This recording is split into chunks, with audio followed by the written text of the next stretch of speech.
আমি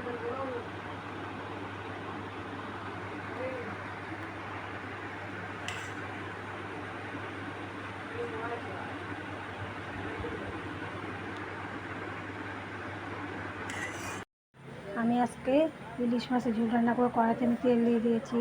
এই দেখো বেগুন কেটেছি, সর্ষে আর কাঁচা লঙ্কা পেস্ট করে রেখে দিয়েছি। এই দেখো মাছ ভাজাগুলো ভেজে রেখে দিয়েছি। এই দেখো মাছ, ইলিশ মাছ।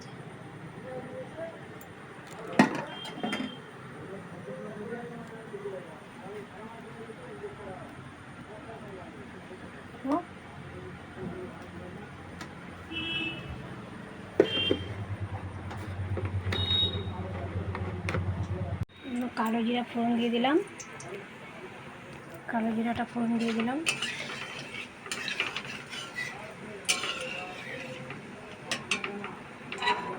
কালো জিরা ফোড়ন দিয়ে দিলাম। এখন বেগুনগুলোকে ছেড়ে দেব।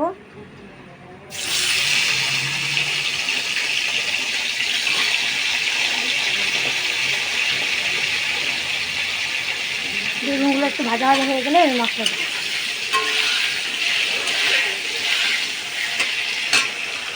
এখন নুন হলুদ দিয়ে নেড়ে চেড়ে নিচ্ছি।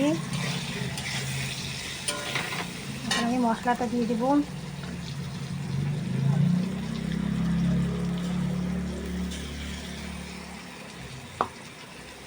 মশলাটা কষানো হয়ে গেছে, আমি এখন জল দিয়ে দিচ্ছি।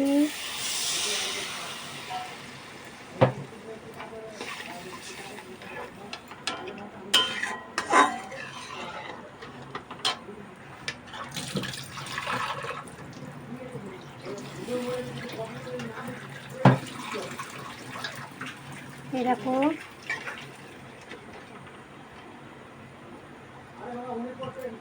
পাতলা করে করবো তো একটু জলটা বেশি দিচ্ছি। এই দেখো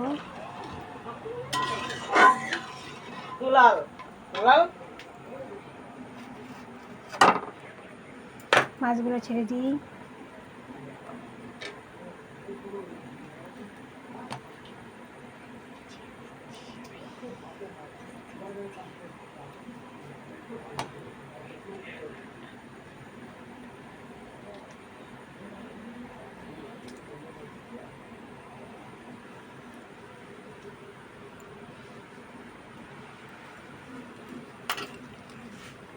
এই দেখো কাঁচা লঙ্কা দিয়ে দিলাম।